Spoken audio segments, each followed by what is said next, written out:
আমার নবী যখন দুনিয়া থেকে পর্দা করলেন 11তম হিজরির দিকে, আমার নবী যখন দুনিয়া থেকে পর্দা করে রওজা শরীফে জান্নাতের বাগানে শুয়ে গেলেন, বেলাল রাদিয়াল্লাহু তাআলা আর সহ্য করতে পারছিলেন না। তিনি চলে গেলেন সুদূর দামেস্কে, শাম দেশে।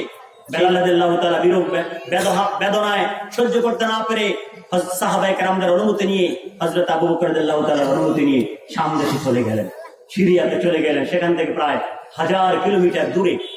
সেখানে যাওয়ার পরে তিনি হঠাৎ করে একদিন ঘুমের মধ্যে স্বপ্ন দেখলেন।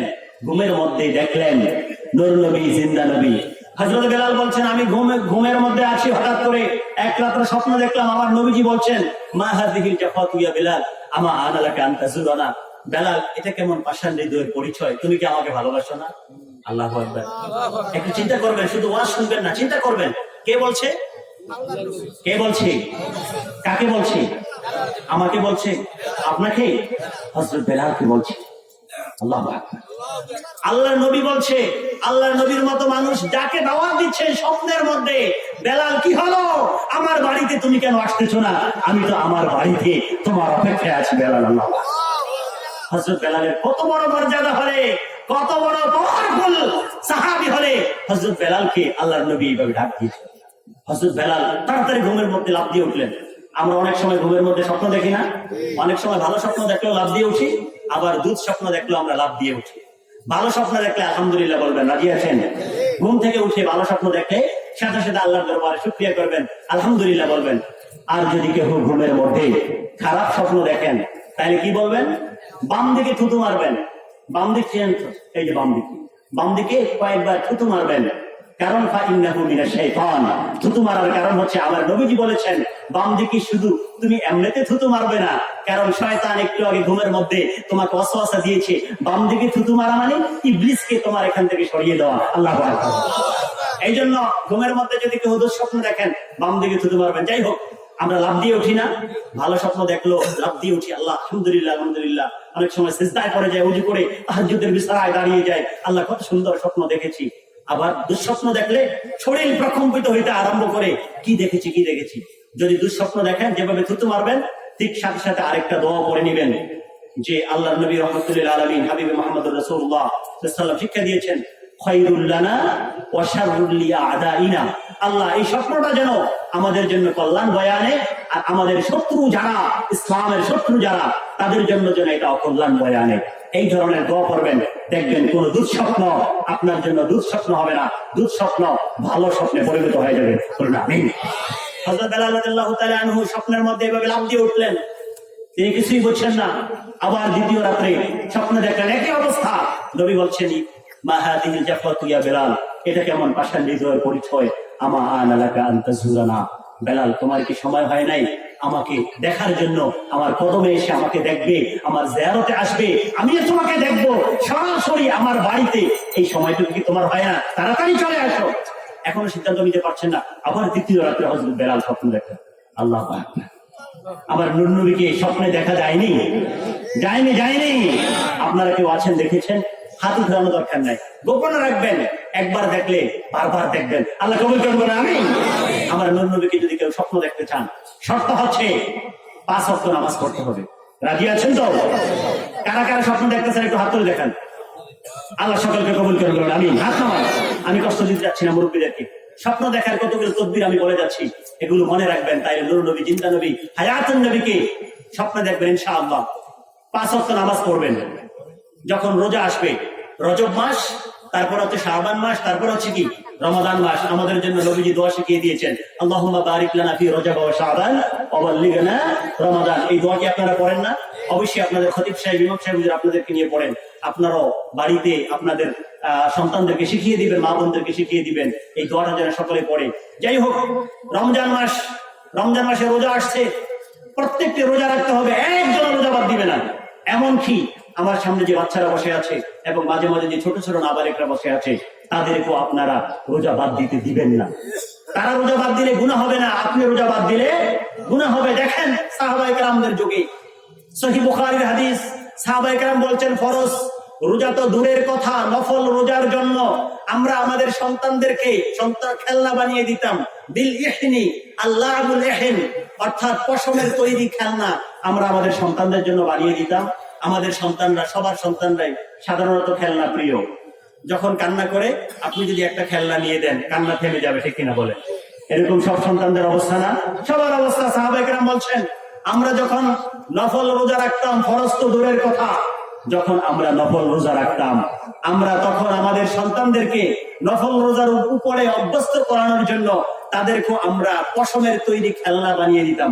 যখন খিদায় আমাদের কাছে চলে আসতো, যখন খিদায় কাঁদতো, তখন তাদেরকে খেলনা দিতাম। খেলতে খেলতে কাদা বন্ধ হয়ে যেত, আবার যখন কাঁদতো আবার খেলনা দিতাম। এভাবে ফজর থেকে আরম্ভ করে মাগরিব পর্যন্ত, সুবে সাদেক থেকে আরম্ভ করে মাগরিব পর্যন্ত আমরাও নফল রোজা রাখতাম, আমার সন্তানরাও নফল রোজা রাখতেন। আল্লাহু আকবার। ওই সময়ের সাহাবারা যদি আমাদের অবস্থা শুনেন, আমাদের বাচ্চারা তো দূরের কথা, আমরা মুরব্বী যারা আছে আমাদের অবস্থা যদি শুনেন, যে আমরা রমজানের সময় স্পষ্ট সিগারেট খাই রাস্তার মধ্যে, হোটেলের মধ্যে পর্দা টানিয়ে আমরা খানা খাই, খাই না? এরকম আসেনি? আপনাদের এলাকায় আসেনি? সব এলাকায় আছে। কেউ কিন্তু এখন সাধু না, সব এলাকার মধ্যে, হোটেলের মধ্যে বা দোকানের মধ্যে গোপনে পর্দা টানিয়ে, আমাদের পাশেও আছে, বিভিন্ন জায়গায় আছে, পর্দা টানিয়ে গোপনে গোপনে চা খায়। আবার কনস্ট্রাকশনের কাজ করে, বিল্ডিং এর কাজ করে, যে কাজ করতে পারি না যার কারণে খাইতে হয়, নাউজুবিল্লাহ বলেন। বন্ধুরা আমার, এরকম চলবে না। রমজানের রোজা 5 ওয়াক্ত, রমজানের রোজা 30টা রাখতে হবে। সাহাবায়ে কেরাম যদি আজকে আমাদের অবস্থা দেখতেন, তারা আজকে কি বলতেন, কত সিসি করতেন আমাদের কি নিয়ে। নূর নবীকে দেখতে হলে 5 ওয়াক্ত নামাজ পড়তে হবে। 1, নূর নবীকে দেখতে হলে রমজানের রোজা সব রাখতে হবে। 2, নূর নবীকে দেখতে হলে যাদের উপরে যাকাত ফরজ তারা যাকাত দিতে হবে। 3, নূর নবীকে দেখতে হলে যাদের জন্য হজ ফরজ তারা হজ করতে হবে। 4, নূর নবীকে দেখতে হলে কোরআন শরীফ শিখতে হবে। রাজি আছেন? মিথ্যা বর্জন করতে হবে, সুদ বর্জন করতে হবে, ঘুষ বর্জন করতে হবে, সব পাপ বর্জন করতে হবে, আর মা বোনদের পর্দা করতে হবে, ঠিক কিনা বলেন? বলুন তো, মা বোনরা যদি রাস্তার মধ্যে মাথার কাপড় ফালায়া, ওড়না ফালায়া, বুকের কাপড় ফালায়া যদি রাস্তার মধ্যে হাঁটে, আর সে যদি দাবি করে, আরে আজকে রাত্রে আমি অনেক ভালো স্বপ্ন দেখেছি। কি স্বপ্ন দেখেছো? আজকে রাত্রে আমি নবীজিকে দেখেছি। কি করবেন আপনি? আপনি বিশ্বাস করবেন এই পাগলটা কোন জায়গা থেকে শুনতে আসছে, ঠিক কিনা বলেন? কারণ বেপরদা নারী কখনো আমার নবীর চেহারা দেখতে পারবে না, ঠিক কিনা বলেন? এই জন্য মা বোনেরা, যদি নবী জিন্দা নবীকে দেখতে চাও, পুরুষদের মতো নামাজ পড়ো, রোজা রাখো, হজ করো, যাকাত দাও, কোরআন শরীফ পড়ো, ঝগড়া একজনের সাথে আরেকজনে আংটা লাগান। আমাদের দেশের মহিলাদের অভ্যাস বেশি, একজনের সাথে আরেকজনে আমরা আংটা লাগাই, ঠিক কিনা বলে? ঝগড়া লাগাইতে অনেক পটু। এমনকি স্বামীর গোপন কথা, স্বামী রাত্রে বিছানায় স্ত্রীর সাথে গোপন কথা বলতেছে, হায় রে দরদি, পরের দিন সকালবেলা আরেক ঘরের মহিলার কাছে কানে কানে সেই কথা বলে দিচ্ছে, এটা আমার স্বামী বলছে, তোরা আমি কানে কানে কই, তুই কারো কাছে কইস না। আবার সে আরেকজনের বলে, তোমায় আমি কানে কানে কই, তুই কারো কাছে কইস না। বন্ধুরা আমার, এই চুগলখড়ি চলবে না।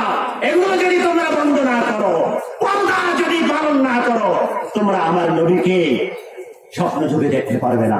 আল্লাহ আমাদের সকলকে নূর নবী যে হায়াতুন নবীকে স্বপ্ন যুগে দেখার তৌফিক দান করবেন। আমি হযরত বেলাল আমার নবীর আহ্বানে চলে গেলেন। 3 নম্বরে, তৃতীয় দিন রাত্রে যখন স্বপ্ন দেখলেন, তারপরে হযরত বেলাল আমার নবীর কদম মোবারকে ছুটেছেন। হযরত বেলাল যে নবীর কদম মোবারকে গিয়েছেন, তখন কি বিমান ছিল নাকি? তারপরে উড়োজাহাজ বা পানির স্টিমার জাহাজ ছিল নাকি? কোনো কিছুই ছিল না। বিনা টাকায়, বিনা পয়সায় হযরত বেলাল আমার নবীর কদমে চলে গেলেন। আল্লাহু আকবার বলেন। নবী জিন্দা নবী হায়াতুন নবীর কথা আমাদেরকে নিতে চায়, টাকা ছাড়াও নিতে পারে, ঠিক কিনা বলেন? আমার পকেটে টাকা নাই, টাকার ব্যবস্থা আমার আল্লাহ করে দিতে পারে, ঠিক কিনা বলেন? বিশ্বাস কি হয় না? বন্ধুরা আমার, এমনও অনেক মানুষ রয়েছে, আমার কথা বুঝতে অসুবিধা হচ্ছে, এমনও অনেক মানুষ রয়েছে, ইতিহাস প্রমাণ করছে, বিশুদ্ধ সনদে বিশুদ্ধ বর্ণনা প্রমাণ করছে, এক হাজী সাহেব হজ করার ইচ্ছে করে হজ করতে পারেননি। তার নিয়ত বেশি কার্যকর আল্লাহর দরবারে হয়েছে। আজ পর্যন্ত আল্লাহ প্রত্যেক বছর একজন ফেরেশতাকে মক্কা শরীফ, মদিনা শরীফে পাঠিয়ে দেন তার পক্ষ থেকে হজ করার জন্য। আল্লাহ পাঠান। এমনও মানুষ রয়েছে মক্কা শরীফ, কাবা শরীফে যায় নাই, কিন্তু এক বছর তার আমলনামার মধ্যে হজ হচ্ছে। আল্লাহু আকবার বলেন। আমার আল্লাহ ঘটনাটা বলবো, শুনবেন? ইমাম আয-যাহাবী রাহমাতুল্লাহ আলাইহি, কিতাবের নাম মনে থাকবে তো? ইমাম যাহাবী রাহমাতুল্লাহ আলাইহি তিনি ওনার কিতাব আল কাবার মধ্যে, এমনই ভাবে সিয়ারু আলামিন নুবালা কিতাবের মধ্যে, এমনকি যারা ফাদাইল আহলুল বাইত আমার নবী বংশের নবী পরিবারকে নিয়ে কিতাব লিখেছেন, তারা এই ঘটনাটিকে উল্লেখ করেছেন।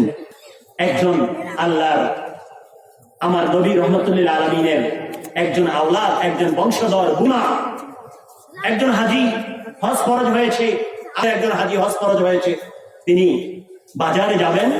আমরা যেমন হাজী সাহেব আমার পাশে আছেন, মসজিদের সভাপতি ছিলেন, উনি আপনাদের এলাকার নেতৃত্ব দিয়েছেন, সব কল্যাণমূলক কাজে উনি ছিলেন।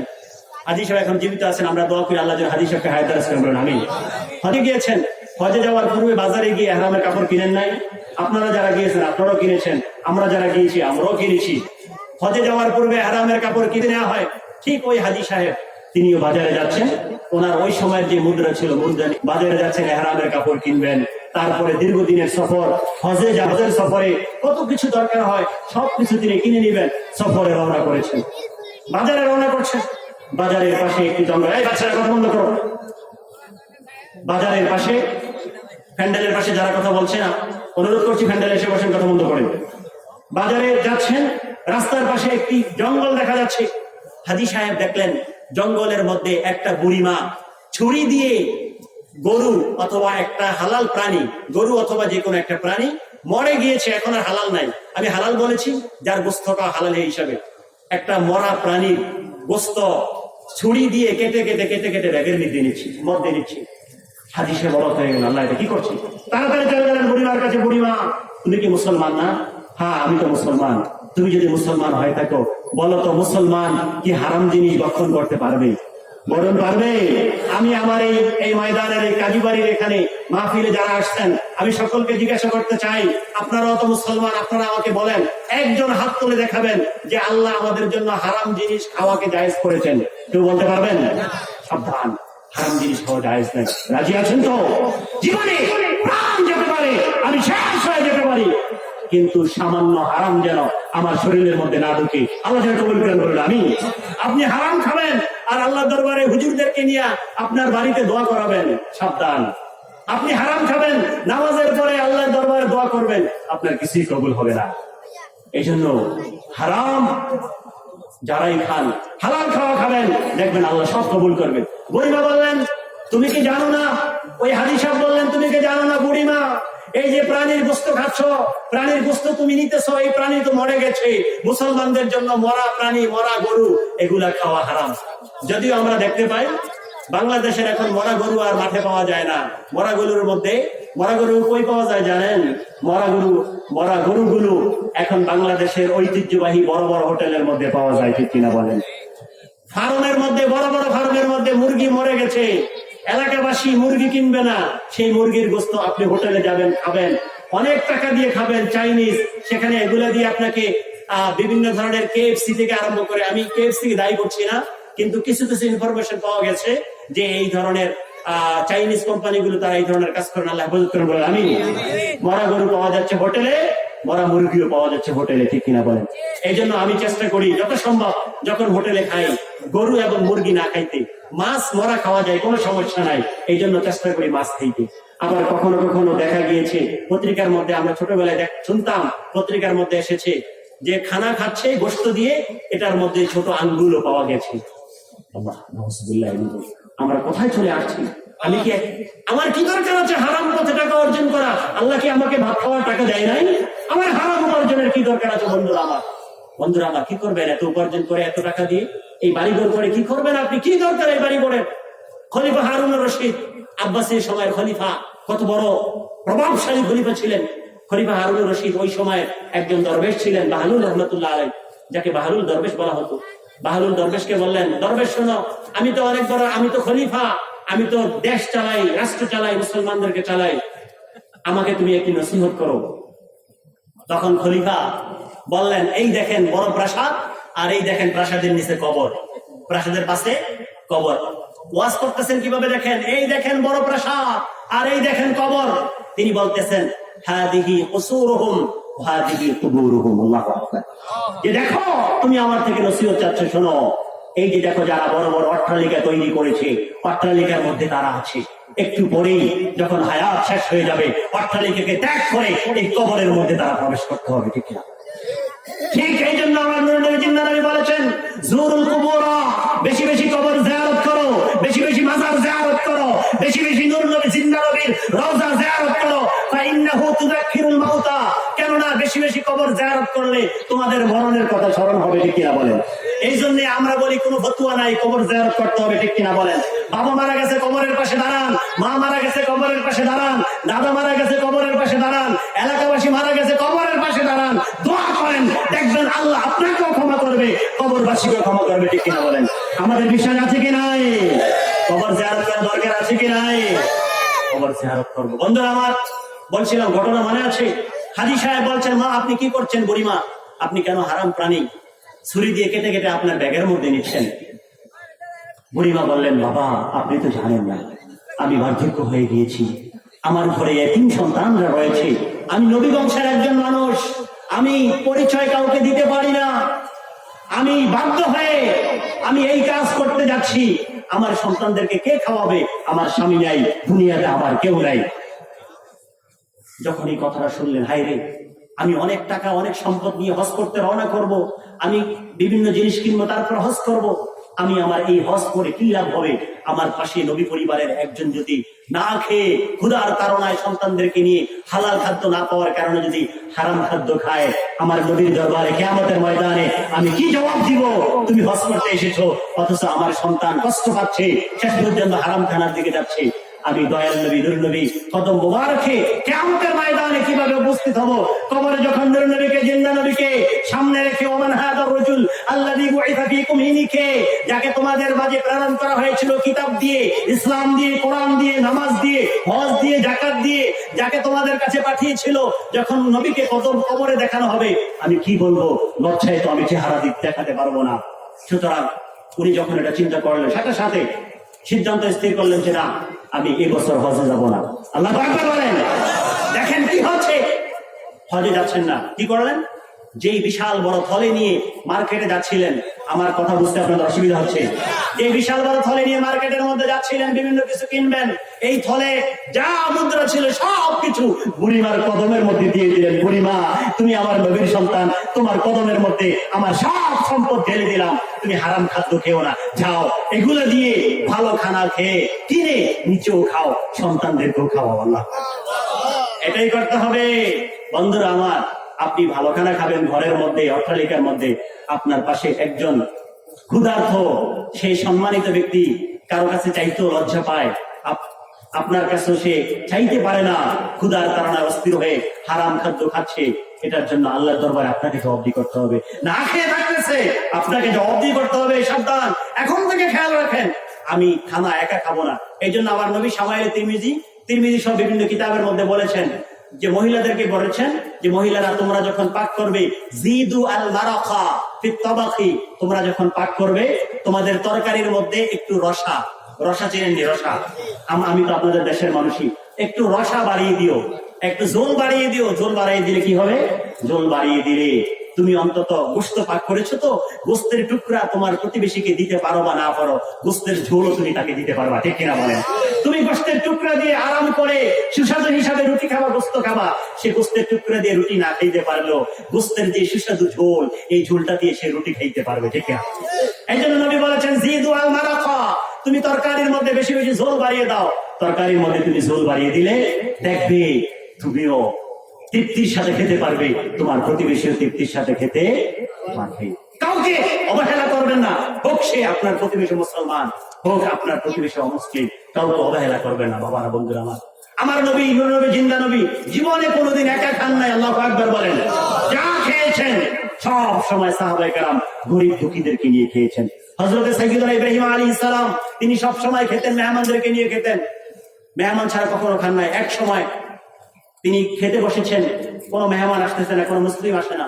তিনি দেখলেন হঠাৎ করে একজন আসলো, তাও হচ্ছে সে অগ্নি পূজারী, আগুন পূজা করে, নাউজুবিল্লাহ বলেন। আগুনকে খোদা মানে, আগুনকে পূজা করে। হযরত ইব্রাহিম আলাইহিস সালামের খানার সাথে বসে গেলেন। ইব্রাহিম আলাইহিস সালাম আল্লাহর নবী হিসাবে রাগ করার কথা না, যে আমার আল্লাহকে বাদ দিয়ে তুমি আগুনের পূজা করছো, আর আমার সামনে আমি নবী আমার সাথে খেতে বসেছো, তোমার কত বড় সাহস। তিনি রাগ করলেন। রাগ করে তাকে তাড়িয়ে দিলেন যে না, তোমাকে আমি খানা দিব না, আমার এই খানা, আমার এই উপার্জন তোমার জন্য না। তিনি অত্যন্ত দুঃখ পেয়ে মজলিস ছেড়ে চলে গেলেন। আমার আল্লাহ হযরত ইব্রাহিম আলাইহিস সালামকে ডাকলেন, ইব্রাহিম, সে অগ্নি পূজারী আমার সাথে অবাধ্যতা করছে, সব ঠিক আছে, আমি 40 বছর পর্যন্ত তাকে খাওয়াচ্ছি, আর তুমি ইব্রাহিম একদিন তাকে খাওয়াতে পারলা না? আল্লাহ আকবার বলেন। সে কিন্তু অমুসলিম, মুসলমান নয়। এজন্য আপনার দয়া আপনি মুসলমানদেরকেও দেখাবেন, আপনার পাশে যে হিন্দু লোকটা আছে তাকেও দেখাবেন। রাজি আছেন? এটাই ইসলাম।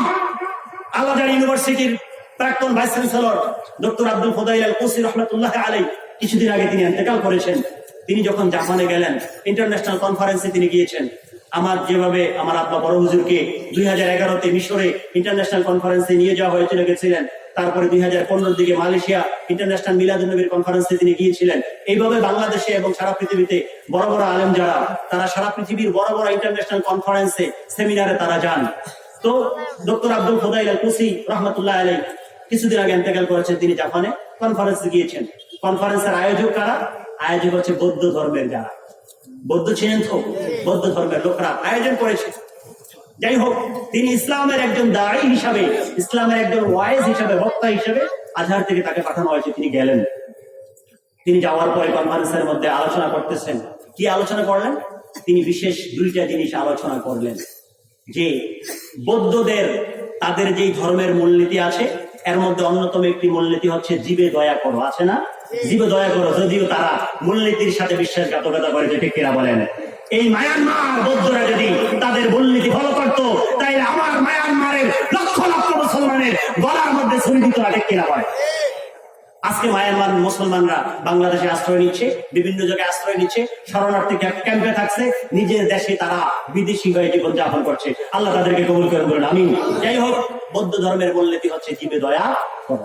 ঠিক সেই ভাইস চ্যান্সেলর আল্লামা তিনি 2টি বিশেষ কথা বললেন বুখারী শরীফের হাদিস থেকে। একটি হচ্ছে রাসূল পাক সাল্লাল্লাহু আলাইহি ওয়াসাল্লাম সহিহ বুখারীর মধ্যে বলছেন, কানা ফি বানি ইসরাঈলা আও কানা মান কানা ক্বাবলাকুম, তোমাদের পূর্বে যারা ছিল, অর্থাৎ বনি ইসরাইলের মধ্যে অথবা তারও আগে যে কোনো এক ব্যক্তির কথা তিনি বললেন, এবং যে কোনো এক মহিলার কথা বললেন। 2টা ঘটনা। মহিলার কথা প্রথমে বললেন, মহিলা ছিল পতিতা। পতিতা আপনারা বুঝেন তো, পতিতার সাথে যার সম্পর্ক ছিল। আমি কিছুদিন আগে ফরিদপুরে মাহফিলে যাচ্ছিলাম। আমার এখানে নারিন্দা মাদ্রাসার একটা ছাত্র আমার সাথে এসেছে, ফরিদপুর বাড়ি। সেই ঢাকা থেকে গাড়ি নিয়ে আমি ফরিদপুর যাচ্ছিলাম। তো সেখানে আপনার আরিসা, অপর পাশে হচ্ছে, ওই পাশে হচ্ছে দৌলতিয়া। দৌলতিয়া ফেরিঘাট অনেক লম্বা, অনেক সময় পার করে যাওয়া হয়। মাঝে মাঝে দৌলতিয়া ফেরিঘাটে 2-3 দিন পর্যন্ত জ্যাম লেগে যায়, পত্রিকার মধ্যে আসে, অনেক জ্যাম থাকে। আমি সেখানে গিয়ে মানুষ থেকে বা কারো কারো থেকে একটা কথা শুনে অনেক কষ্ট পেয়েছি। হায় রে বাংলার মুসলমান, এখনো তোমরা পাপের মধ্যে ডুবে আছো। শুনেছি এই যে যখন দৌলতিয়ার মধ্যে 2-3 দিন যাবত জ্যাম লেগে যায়, এবং সেখানে সাধারণত জ্যাম লাগে ট্রাক্টর ওলাদের কারণে। বিশাল উত্তরবঙ্গ থেকে তারা ঢাকার মধ্যে বিভিন্ন জায়গায় বড় বড় ট্রাক করে মালামাল আনে, আর যখন দৌলতিয়ার মধ্যে ঠেকে যায়, তখন তারা 2 রাত্র 3 রাত্র সেই দৌলতিয়ার এই ট্রাকে যারা এসেছে এবং এখানে যারা জামের মধ্যে আটকে আছে, গাড়ির ড্রাইভারদের জন্য সেখানে পতিতার ব্যবসা চালু হয়েছে। নাউজুবিল্লাহ। তারাই সময় কাটানোর জন্য পতিতার ব্যবসা মহিলাদের সাথে রাত্রি যাপন করে। নাউজুবিল্লাহ বলেন। আমরা এখান থেকে প্রশাসনকে এবং বাংলাদেশ সরকারের কাছে আমরা অনুরোধ করব, আপনি যদি আপনার বাবার এই বাংলাকে, সোনার বাংলাকে, সোনার বাংলা রূপায়িত করতে চান, এই ধরনের গজব এই বাংলার জমিন থেকে সরাতে হবে, ঠিক কিনা বলেন? বাংলার জমিন থেকে যদি বিভিন্ন বড় বড় সোনারগাঁও থেকে আরম্ভ করে বড় বড় হোটেলগুলো থেকে যদি পতিতার ব্যবসা, বিভিন্ন ফেরির অঞ্চল থেকে যদি পতিতার ব্যবসা, বেশ বেহায়া করা যদি আপনি উঠাতে না পারেন, মনে রাখবেন সোনার বাংলা শুধু সোনার বাংলা স্বপ্নই থেকে যাবে।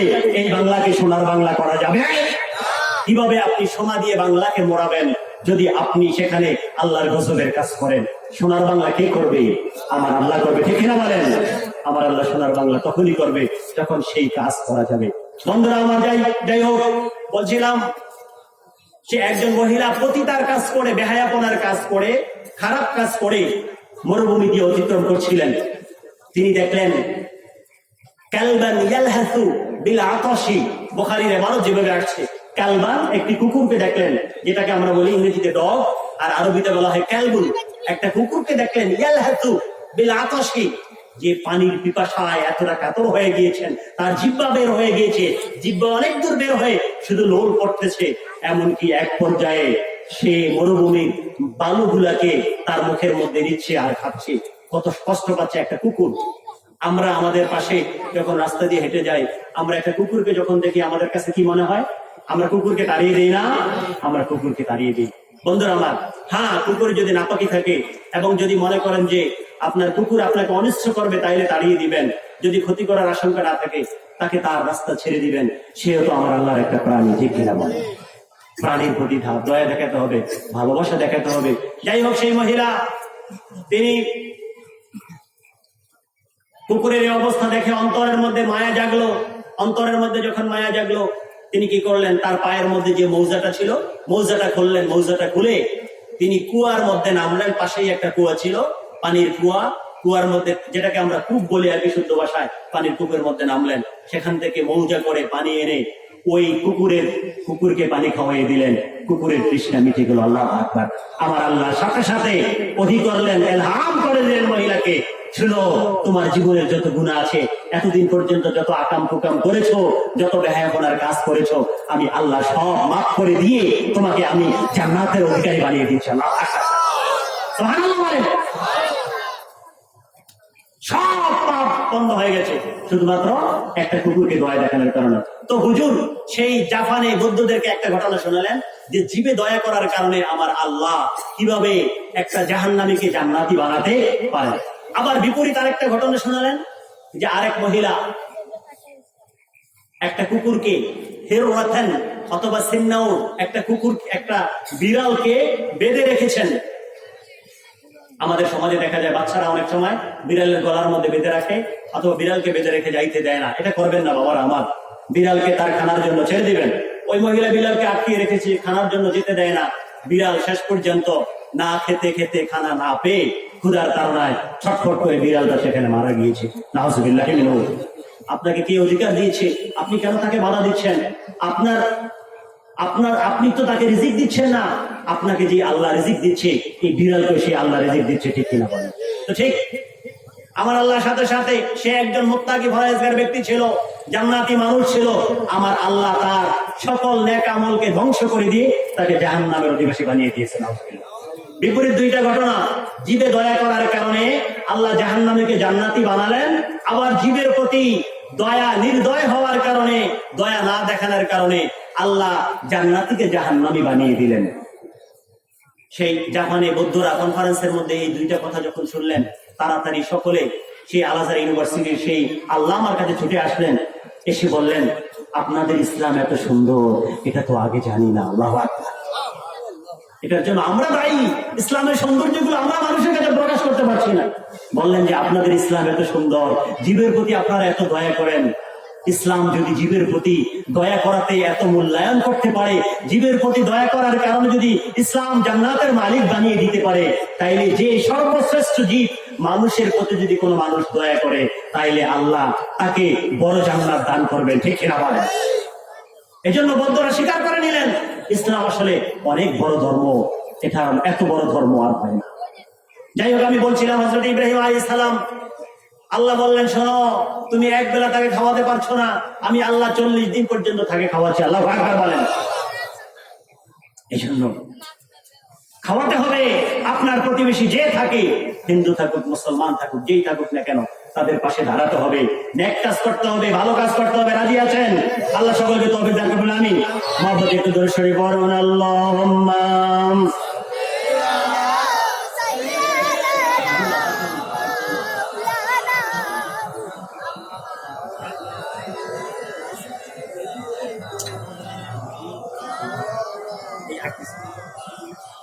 আল্লাহুম্মা সাল্লি আলা। মহব্বতে পড়েন না, একটু আগে তো বললেন নবীকে দেখতে চান। আলা আলি মহব্বতে মাওলানা মুহাম্মদ। মহব্বতে একটু জিকির হবে। লা ইলাহা, আরো জোরে, লা ইলাহা